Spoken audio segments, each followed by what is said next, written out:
So 2.10 is 7th sum. 2x plus y greater than or equal to 8, x plus 2y greater than or equal to 8, x plus y less than or equal to 6. மூணுக்கு inequality கொடுத்துட்டாங்க. இந்த மூணு இன்இக்வாலிட்டியும் cover ஆகிற ரீஜியனை கண்டுபிடிங்க அப்படிங்கிறது தான் question. First பாருங்களேன், எடுத்துக்கிறேன் 2x plus y greater than or equal to 8, x y.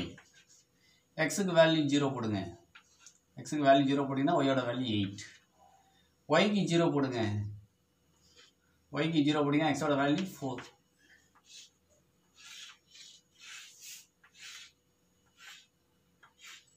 இப்போ பாயிண்ட்ஸ் என்ன, 0,8 அண்டு 4,0. இதுக்கு லைன் வரைஞ்சிரும். 0,8 8 வரைக்கும் வருது. அப்போ 8 கிடைக்கிற மாதிரி ரெண்டு எடுத்துக்கலாம் இல்லையா, 2 2 எடுத்துக்கலாம். இப்போ 2 4 6 8 எல்லாம் ப்ளஸ்ஸாக இருக்கிறதால நான் ப்ளஸில் மட்டும் எடுத்துக்கிட்டேன். 2 4 6 8. இதில் நீங்கள் ஸ்கேல் கூட எழுதலாம். ஏன்னா கிராஃப்னு வரும்பொழுது நீங்கள் ஸ்கேல் எழுதலாம். X axis 1 unit equal to 2 centimetre, Y axis 1 unit equal to 2 அப்படிங்கிறத எழுதிக்கலாம். எல்லா சமக்குமே அதை எழுதிங்க, ஸ்கேல் எழுதிங்க. சரி, 0,8 0,8 இந்த பாயிண்ட், 4,0ன்னு ரெண்டுத்தையும் ஜாயின் பண்ணுங்க. இது அப்படியே இதோட இல்லை, நீங்கிட்ட எக்ஸ்டெண்ட் பண்ணிக்கலாம். நம்ம ஒரு சில இடத்துல நிப்பாட்டுவோம். ஏன் நிப்பாட்டுறோம் அப்படின்னா, நமக்கு எக்ஸுக்கு எடுத்து நான் கொடுத்துரும், ஒய்க்கு எடுத்து நான் கொடுத்துரும் கொடுத்துருப்பாங்க. ஃபர்ஸ்ட் குவார்டர்னுங்கிறதுனால ஏன் தாண்டா வேஸ்ட்டா அப்படின்னு நம்ம போட்டுக்க மாட்டோம். ஒன்றுமே கொடுக்கலன்னா இது இன்னும் ஸ்ட்ரைட்டாக எல்லா ஸ்ட்ரைட் லைன் தானே, எவ்வளோ வேணாலும் எக்ஸ்டெண்ட் பண்ணிக்கலாம். இதில் வேணால் அந்த ஈக்குவேஷன் எழுதிக்கலாம். 2x plus y is greater than or equal to 8. இல்லை greater than or equal to 8ன்னு எழுதினாலும் சரி, இல்லை ஈக்குவல் டு 8ன்னு எழுதினாலும் சரி. ஏன்னா இந்த லைன் அப்படிங்கும்பொழுது அந்த லைனுக்கு வந்து ஈக்குவல் டு தான். அந்த ரீஜியன்னு வரும்பொழுது தான் greater than or equal to. அதனால் இந்த இடத்துல greater than or equal to போட்டாலும் சரி, இல்லை ஈக்குவல் டுன்னு போட்டாலும் சரி. ரைட், இப்போ இது இந்த ஸ்ட்ரைட் லைன், இந்த லைன் ரீஜியனுங்கிறது இந்த பக்கமாங்கிறத கண்டுபிடிக்கணும். அதை கண்டுபிடிக்கிறதுக்கு ஈஸியான ஐடியா என்ன சொல்லியிருக்கேன், ஆர்ஜின் எடுத்து சப்ஜெக்ட் பண்ணி பார்ப்போம். ஆர்ஜின் 0,0 எடுத்து இதில் சப்ஜெக்ட் பண்ணுங்க.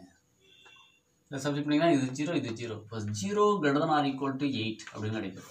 என்ன அர்த்தம் இதுக்கு, 0ங்கிறது 8ஓட அதிகம். ரைட்டா, அது தப்பு பாருங்க. அப்போ இந்த லைனுக்கு ரீஜியன்ங்கிறது ஆர்ஜின் சைடு இல்லை. அப்போ இல்லைன்னா என்ன அர்த்தம், இதுக்கு ஆப்போசிட்டில் தான் உண்டுன்னு அர்த்தம், இப்படி இருக்குன்னு அர்த்தம். அப்போ இந்த லைனுக்கு இந்த சைடு தான் ரீஜியன், ஷேடட் ரீஜியன் அர்த்தம். சரி, அடுத்தது எடுத்துங்க. x plus 2y is greater than or equal to 8. இதில் வேல்யூ சப்ஸ்டிட் பண்ணுங்க. எக்ஸோட வேல்யூ x, y. எக்ஸுக்கு 0 போடுங்க, ஒய்யோட value 4. 2y equal to 8னா y equal to 4. yக்கு 0 போடுங்க, எக்ஸோட வேல்யூ 8.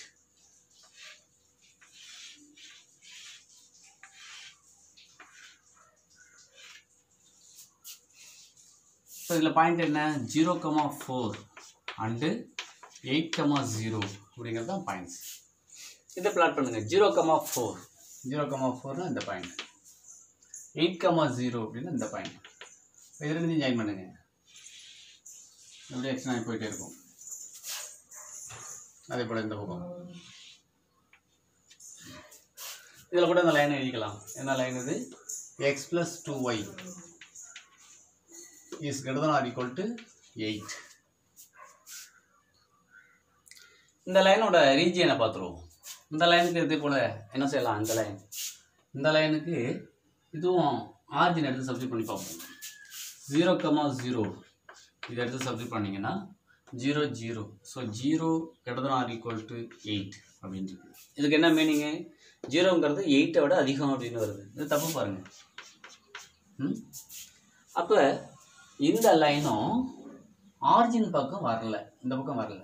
அப்போ நான் அர்த்தம், அதுக்கு ஆப்போசிட் இந்த பக்கம் போகுதுன்னு அர்த்தம்.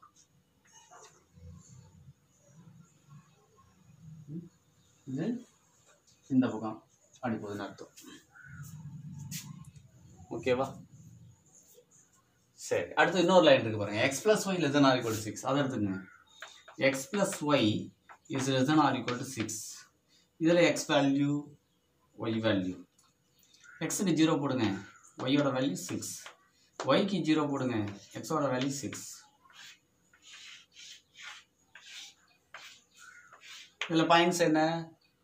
0,6 and 6,0 ரெண்டுமே பாயிண்ட்ஸ்.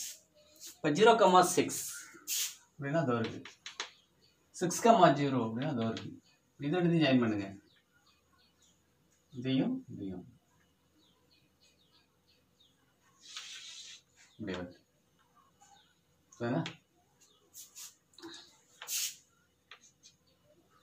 இதை எக்ஸ்டெண்ட் பண்ணிக்கலாம். இப்போ இதுக்கு வேல்யூ சப்ஸ்டிட் பண்ணி பார்ப்போம்.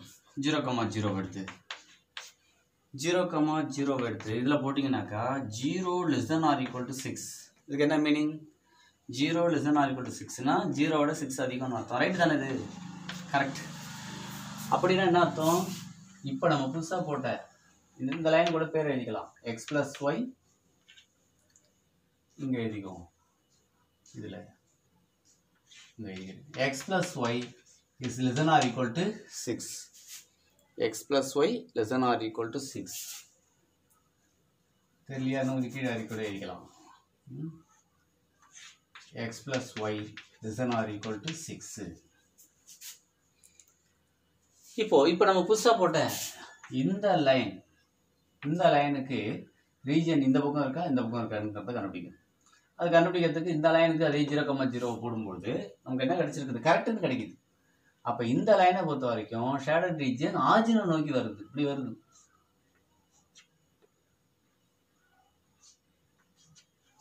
அப்போ இதில் மூணுமே கவர் ஆகிற ஏரியா எது அப்படின்னு பார்த்தீங்கன்னாக்கா, மூணுமே கவர் ஆகுது. இது வந்து இந்த பக்கம் போகுது, இந்த லைன் வந்து இந்த பக்கம் வருது, இந்த லைன் இருக்கு பாருங்க, இந்த லைன் இந்த பக்கம் போகுது. மூணும் கவர் ஆகிற ஏரியா இதுதான். சின்னதாக ஒரு ஏரியா கிடைக்குது பாருங்க, அந்த ஏரியா தான் மூணுமே கவர் ஆகிற ஏரியா. இப்போ ஷேடட் ரீஜன் அதுதான் solution set. Shaded region is the solution set.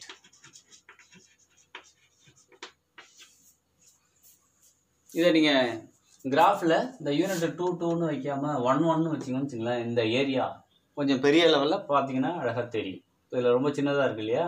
இப்போ யூனிட்டை குறைச்சி கொடுத்து படத்தை பெருசாக போட்டிங்கன்னாக்கா இந்த ஏரியா நல்லா தெளிவாக அழகாக தெரியும். சரியா?